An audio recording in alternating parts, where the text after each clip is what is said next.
okay is to record, because last time, you know what happened? Oh, Nothing recorded. Yeah, okay, all right. So you're wearing your name tags. I want to welcome everybody coming here tonight on this special night of Hanukkah, where we have all the candles and the lights glowing. And maybe you want to give Chaya her name tag. Yeah, which one is yours? And we're going to just very, very quickly introduce everybody. I am going to turn on the video so that you can see who is here tonight. Just so that you can see who is here tonight. Roz and Karen and Hama and Chaya. Okay, so now we're going back to main center stage.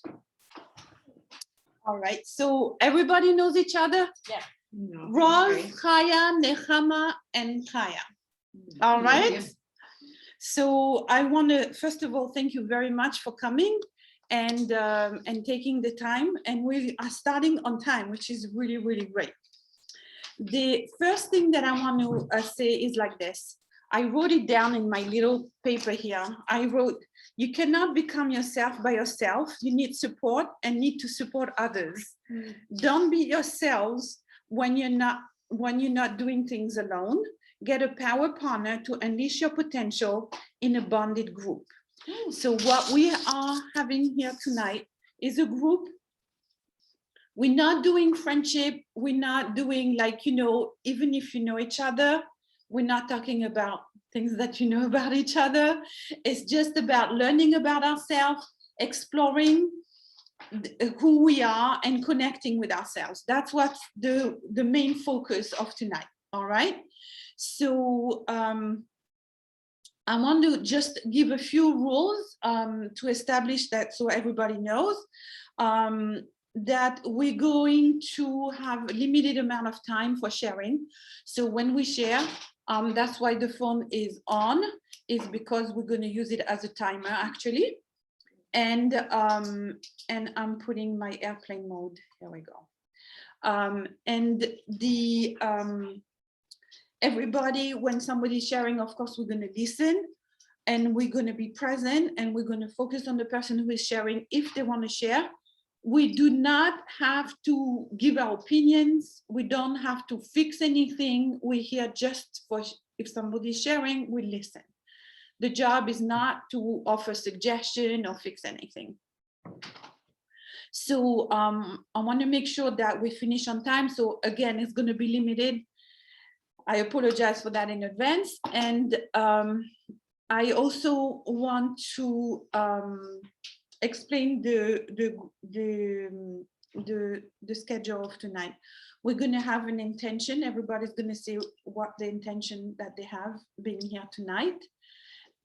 We're going to do a little bit of, it's not a meditation, but a reflection on ourselves and see how we're feeling. And then we're going to present the context of the subject we're explaining tonight.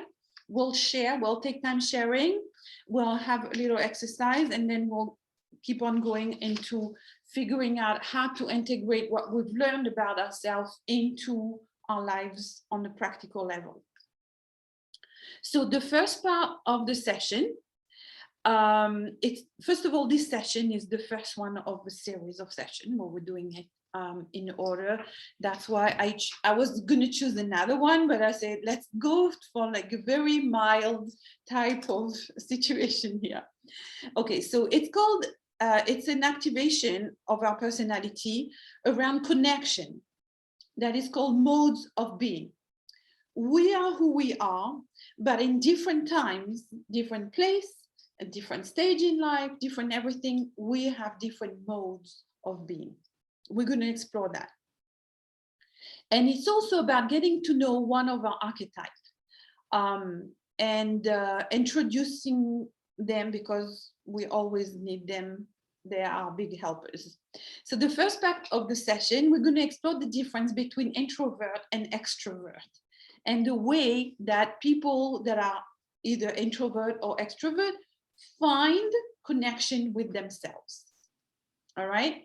So to start with, there's very many different ways of explaining introvert, extrovert. but I want to take a little bit of, like, I'm going to show you, I'm going to talk about myself, because I'm going to, no, first, what we're going to do now, we're going to do the intention. Okay, we're going to start with the intention, and the intention, I'm going to start by giving you my intention, and then everybody can share their intention.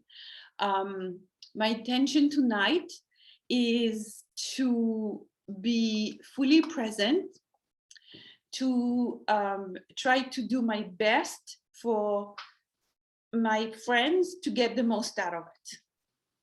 That's my intention tonight. And I'm going to add another secondary intention, which is getting my final done for this coaching institute. Let's be honest. So, all right. So that's my intention tonight, to do something that you're going to benefit the most and to get test out of the way. This is my philosophy in life. When there is a test, the main thing is to get it out of the way. Just go forward. All right. Who would like to share the intention first? Go ahead. I also like to be fully present and learn something new. Great. Roz? Okay, yes. Again, I want to say this right now. Okay. If you do not want to share, you just say, I pass. Right. You don't have to share. I'm not here to push and force somebody to share if they don't want to share. All right. I understand. So it's always voluntary. If you don't want to share, say I pass. Okay, so I am looking at this evening as a way of shifting my mode in my home from getting everything done to prioritizing what I want to accomplish every day on something higher maybe than just the physical level. So that's kind of what I'm always busy, but I want to kind of look at, am I giving enough time for things that are more than just rote, you know? So that's my idea. Yeah, that's so good. It's so easy to get caught into this. It's so easy to get caught into this because we feel the responsibility. Hi, do you want to share? I'm going to say the same as Karen. I want to learn something new. All right, great. Nechama? Before you even shared yours, I was literally thinking how I want to gain the most out of today's workshop Okay. and being able to streamline all my thoughts and ideas and all these things that can be inhibitors to my success and actually transform that to my greatest advantage. Magnificent. Okay, amazing. All right. Okay, so we're going to do a little bit of centering exercise now. If you just want to relax on your chair and take 3 deep breaths, you can close your eyes or leave them open, whatever you want. Just want you to take 3 deep breaths, breathing through the nose, count of 4, holding for count of 4, and breathing out for count of 4. And do it again.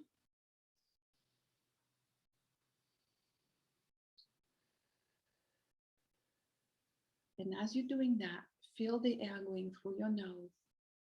Feel if it's warm or cold, how it comes out, temperature it is, how fast it's going out. It's coming from your chest, from your stomach. And how do you feel straight up in the chair or bent down? How do you relate to your body being here right now as we speak? I want you to feel relaxation starting from the top of your head, going down along your hair, going down to your shoulders. Don't forget the neck and the eyes, the mouth, the chin, and let go. Let go the shoulders, let go the arm. And feel your breathing keep going, calm and regular, replenishing, inspiring. Place where you're sitting, what the chair feels like. Your legs bend down on the knee, all the way down to your ankle, all the way down to your toes, feeling completely present, at ease with yourself. Let's come back. All right. So to start with, I'm going to share some of my experience as a person who used to be made fun of when I was young, a person that was so relaxed. They call me in French phlegmatic. In other words, nothing bothers her, doesn't matter. I was accused of always missing trains and boats or planes, which I only missed once or maximum twice in all my traveling, which were a lot. But people always looked at me and see like, this is so like, there's nothing bothers her, no matter what happens, she's going along with the flow. And this was something that was true in a sense. I was tense about some of the things, but scheduling, timing was not my forte. So everybody thought I'm so relaxed.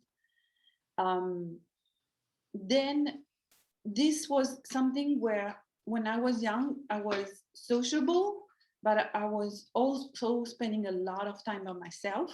I had two brothers, so we played a lot, but I read a lot. I thought a lot. And when I was 9 years old, I made a vow to myself to never forget how deep a 9-year-old can think. I was thinking and thinking and thinking and not sharing it with anyone. At this point, I didn't even know to write it down. It was possible, but in any case. So this was like a part of me was introvert and a part of me was very sociable. I was in school, I was the leader in the schoolyard, I was the one take over, I was, doing all kinds of things. And later on in life, I was also like very, very sociable. Like the highlight of my life was be surrounded with 400 girls in seminary. So this was like, this is great, like, so some people, they didn't like the noise, didn't like to have a big room. We were 8 in our bedroom. I didn't mind at all. I didn't mind either having 2 in a bedroom, but either way, it was good. I was okay with it. So these things of activities of what we are like at different places. I want you to, if you want to share, you can share, but I want to ask you, how does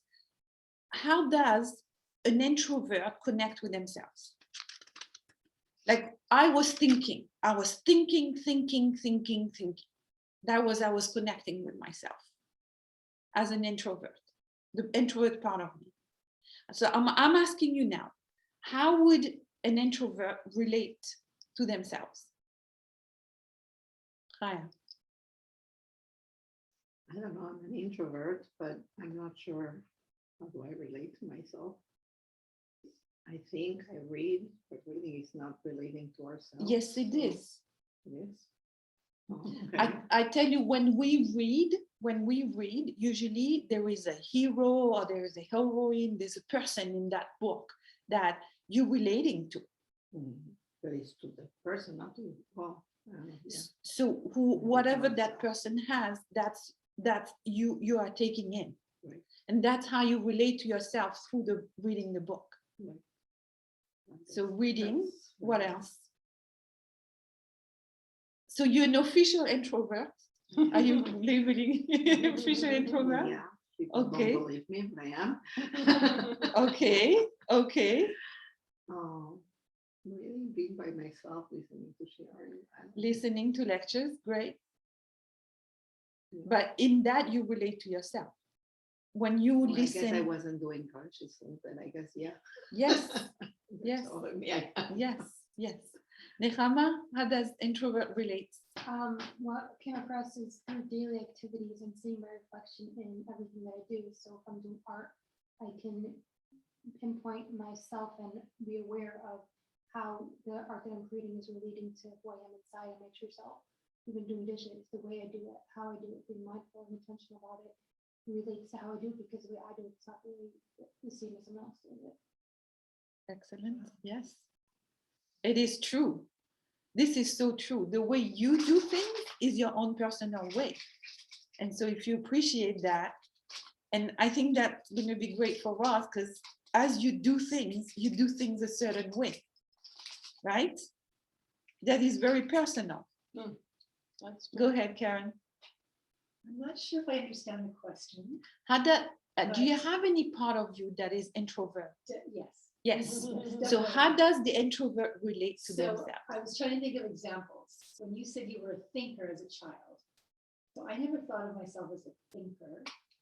But I remember as a child laying on the floor in my room and looking at the ceiling and just kind of dreaming.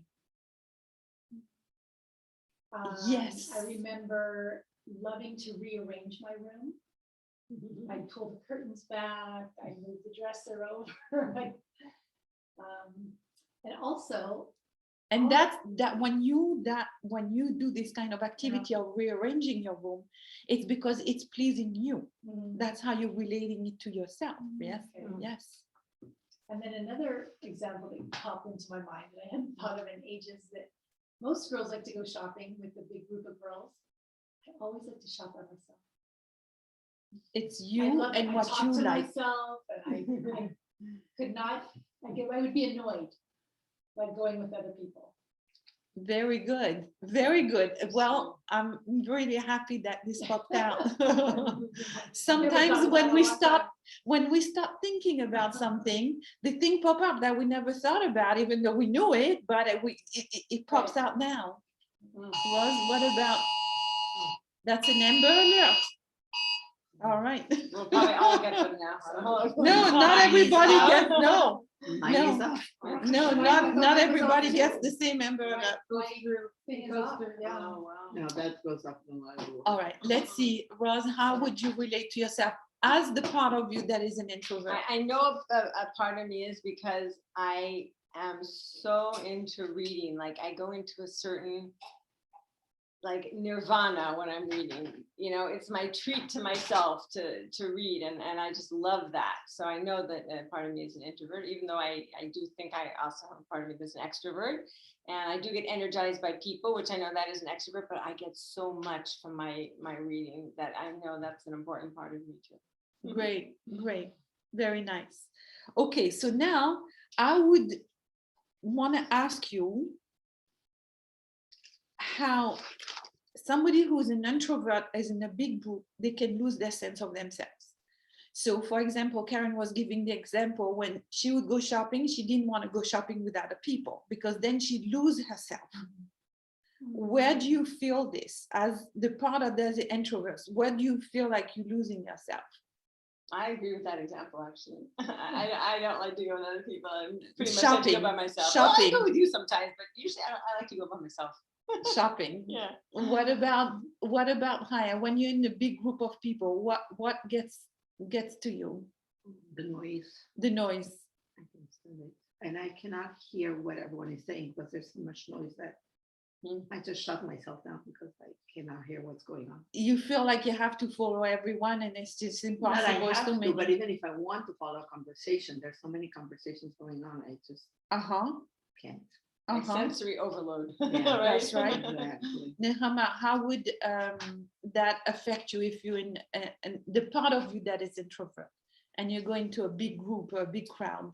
How does that affect you? So what came to mind is, it depends how I'm showing up. If I was able to really come to a sense of self-mastery and be mindful of myself and true to myself and who I am, I come in with a perspective where no matter how much noise is around me, it's a meditation to me. It doesn't pop through my bubble around me. Versus other times when I don't feel that sense of ownership and that sense of containment, then I show up to these big crowds, and then that's when I lose myself. So it's really being honest with myself and staying true to that. When you're focusing on yourself, your bubble is still there. Right. I had that when I was going to college. Some of the classes were small, like let's say art classes were pretty small, but then I went into history of art classes, and it's like 200 people in the amphitheater. I said, what am I going to do with all these people around? It's like, I felt so lost. or I go into a law class and there's like tons of people and I say, oh my gosh, these people, they must know, they must this, them and that. And then I realize, over the years, I realized that I have to do what I have to do. I have to do my homework, read the book, answer the question, whatever. And I always somehow, over the years, I would go and feel like a little mouse in this big giant, palace.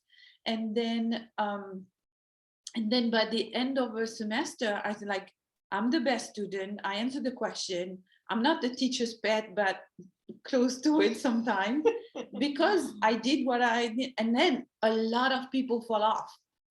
It's like, it's a big crowd, but they don't stay. Drop out. Tons. And we have this thing where, like, if we keep focused on what we need to do, then it doesn't, like Nehama said, break the bubble. Okay, so now I feel emotionally safe and protected and emotionally, physically and emotionally safe, then one person and 100 people wouldn't really do such a big difference. correct. Very good. Very good. Okay, so now imagine how an extrovert experiences connection with self. Like Rose said, when she's around people, she feels energized. Right. So how does it go for you when you are in a loud environment, busy environment? I'm waiting for Karen to share with this one. Yeah.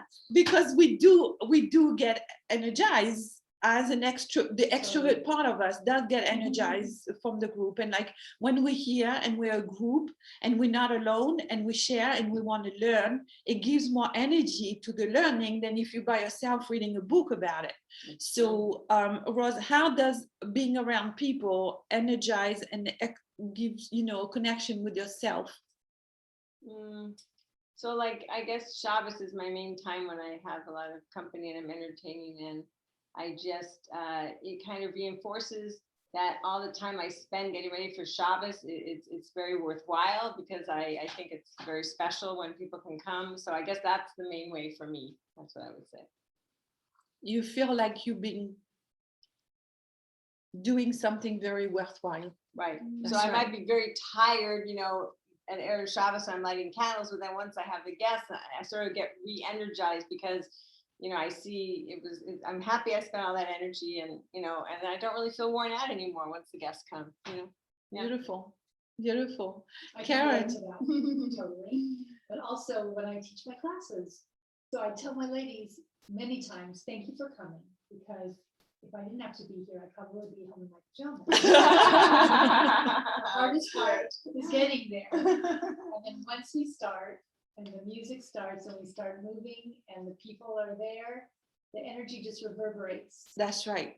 I like this word that you're using. The energy reverberates. In other words, it's contagious. mirroring, and it's just increasing, and it keeps on going like a, It's really magic. a cycle. It's magic. Very beautiful. Very beautiful. Nechama? So for me, it depends on what kind of people I'm around, if it gives me energy or not. And that really tells me who I want to surround myself with. I like that differentiation. I like that differentiation. Yeah. And also, I relate about being of service. Definitely gives me that feeling, even if I'm not gaining a profit, I feel rewarded. I feel like I'm growing, I'm expanding.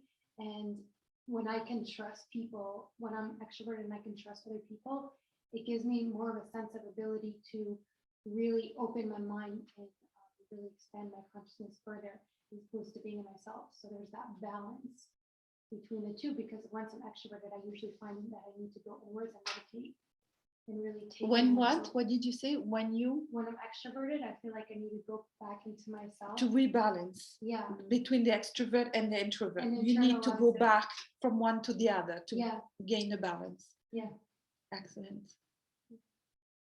Chaya, when you're around a lot of people. I like one-on-one. Okay, you like one-on-one. Yeah, that's what I'm. I don't know, I'm trying to think, like when I'm with a lot of people, I just don't know what to talk about. Whatever they're talking is uninteresting to me.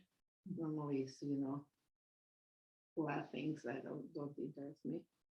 When I'm doing a chesed and I'm helping someone, then if that's called extroverted, that's what I like. But it's not really Aha. more. So being of Right. service is what gives you the energize Yeah. to be with other people. But the little chit chat or conversation about something that doesn't. No, I always have that problem. Now I'm going to ask you, because I know a little bit about Chaya, what about when you're around a group of 30 children? I was thinking about that. Right, right. But is that You do that extroverted? every day. You Yeah, do but that is that every called single extroverted? day. That's my job. That right, that's your job, and you're I love around it. 30 kids, and you love it. My kids are amazing. So Adults are can better. we? Beautiful. I would put together what Nehama said about it depends who I'm with. Mhm. In other words, you can be energized with a crowd if it's the right Little kind of kids, crowd. yeah. And the little kids, for whatever reason, they give you energy, you fun for them, you lead them, you talk to them, you make them happy. Yeah. So can we say that you're an extrovert when you're around the kids? Okay. All right.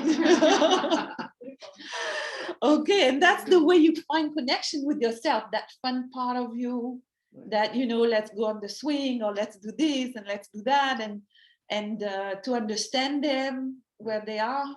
That's a very, very big connection.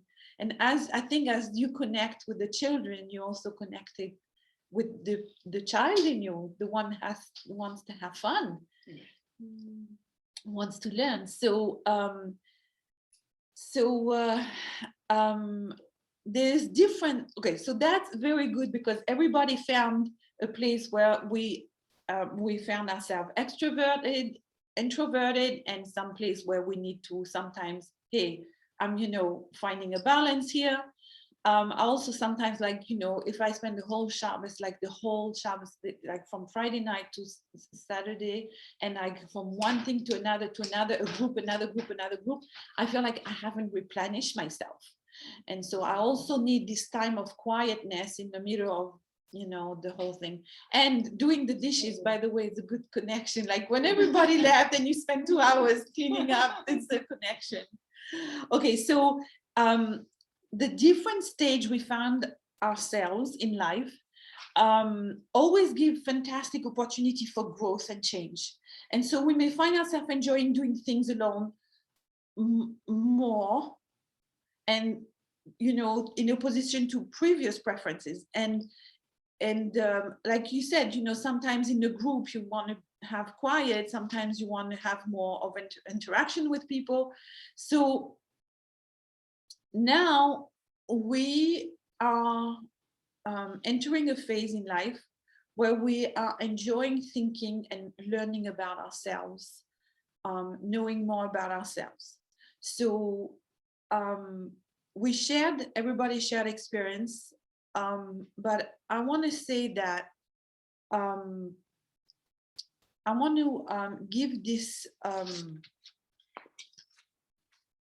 these things where we're going to notice things. I want to go into modes of being right now.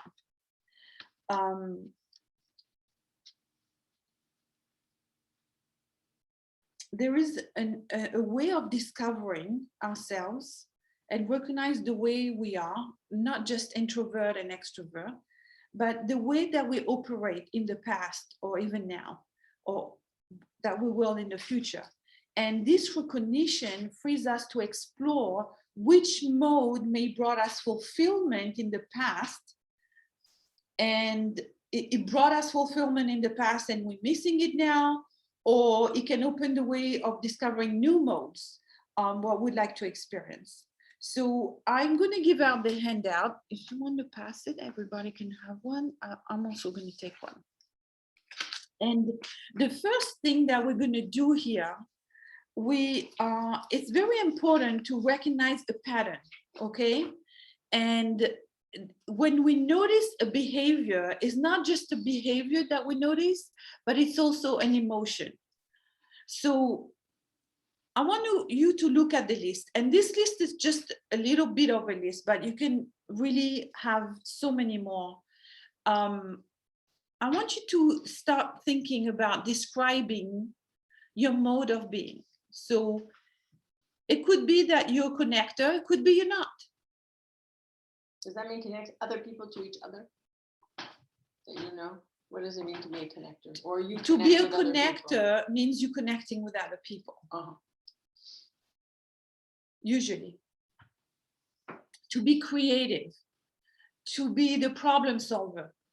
Very often we say, oh, the male in the family, if you tell him that you're having an issue or you're having a sorrow, they're going to try to fix the problem because their brain works as the problem solver. That's a very male characteristic. Not to say women don't have it, but it's part of the male makeup of the brain. Male, because it's the first one. That's the first one that you circle. Okay, problem solver. If there's a problem, I'm going to say, okay. And also, I want to say that some of these elements,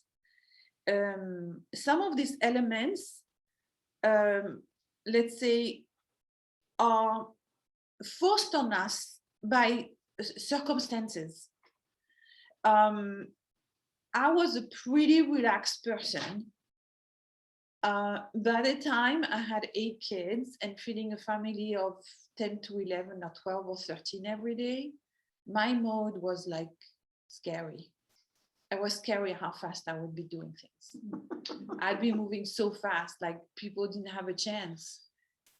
And it's not because it's my personality. I enjoy taking time to do things, but I know that I had a specific amount of time to do this, and then this and this and this and that. And so I went into a mode of very, very, very active, fast track, which is not part of who I am, but I went there. So see, like, a person likes to be free. They like to go on vacation whenever they feel like it. They want to, like, they're not going to take a 9-to-5 job. They want to be free, the free spirit. They're not following the rules. The critical thinker is the one that analyzes everything. You give them something, they analyze it. As opposed to using their intuition. Right. Right. Are we only supposed to have one? No. Check all the ones that apply to you and then bring in some more. For example, you feel like the mother, for example. So the person who is there nursing the kids as much, like for 3 years, and doesn't get enough of it. She's the nurturer, the feeder, the mother, or sometimes you're the feeder in the family. Like, you gotta feed the kids and you gotta feed everybody who comes through your door. Sounds like you had it down. So sometimes some of the things are here, but it doesn't mean that they are missing. I want you to think about who you are. Are you the truth teller, like the guy who's going to go to everybody and tell them really what they think about them and make enemies sometimes? Or are you the joker? Like, nothing is serious. Everything is fun. Or are you a leader? Like, you take charge? Are you happy to be in the background and be supportive of others? Are you a peacemaker? No matter what happened, shh, has to be quiet. Has to be no, don't raise your voice, don't be, that kind of thing. Or maybe you're the healer. You want to heal people, you want to make them feel better, you want to, whichever way. It could be with a massage, it could be with being a doctor, it could be with a pediatrician, could be a researcher, could be also a healer, because their main goal is to discover something to make people feel better. So add whatever is not on there. I want you to add it to the list. And because we have not just one, we have many of them.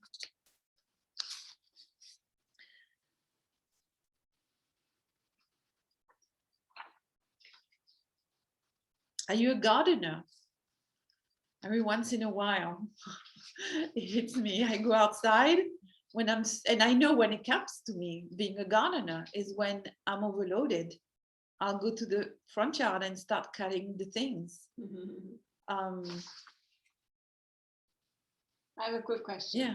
Is this only how we view ourselves, or what if there's a category that people often Put say it down. about you, but you don't really view yourself that way, but you think, well, it must be a part of me because it's like a repeating thing that other people mention. So Put it yeah, down. okay. If a lot of people sees you as whatever it is, put it down. Is a mobilizer a motivator? The mobilizer. You get someone moving? I had this when I scared myself being a mobilizer. I was in seminary, and so there's like 400 girls there, and there's an issue that happened. We every year the whole seminary went on vacation for 4 days, and then they cost a lot of money for like hundreds and hundreds of girls to rent everything, buses, food, everything, you name it, youth hostel, whatever. So I saw that there's a lot of money being spent on this 4 days vacation. Meanwhile, there's some girls that are dying to come back for the next year, and they don't have the money. And the principal is not going to accept them if they don't pay. And like, it just, I felt so bad for this girl wanting to stay. And so I started a revolution. I started talking to everybody. And one day, like a couple days later, after I started to talk to everybody, yeah, that's not fair. Look at how much money we're spending on this, and the girls want to come. And I started talking. And one day I was in the classroom upstairs, and I hear a big noise downstairs, like a lot of people saying like we don't want to go, like something. I don't remember what they was, a chant. Yeah, they were chanting. And I said, what's happening? And somebody came up and said, you see what you did? I said, what?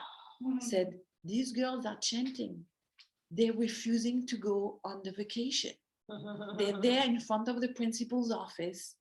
And like, it was scary for me because I had did this mobilization without knowing that it's going to grow so much. So that would be a mobilizer, I guess. That's an example. Yeah, I was thinking of getting my son out of bed for school. That could be monumental. Oh yes, getting your son out of bed, a teenager out of bed. It is.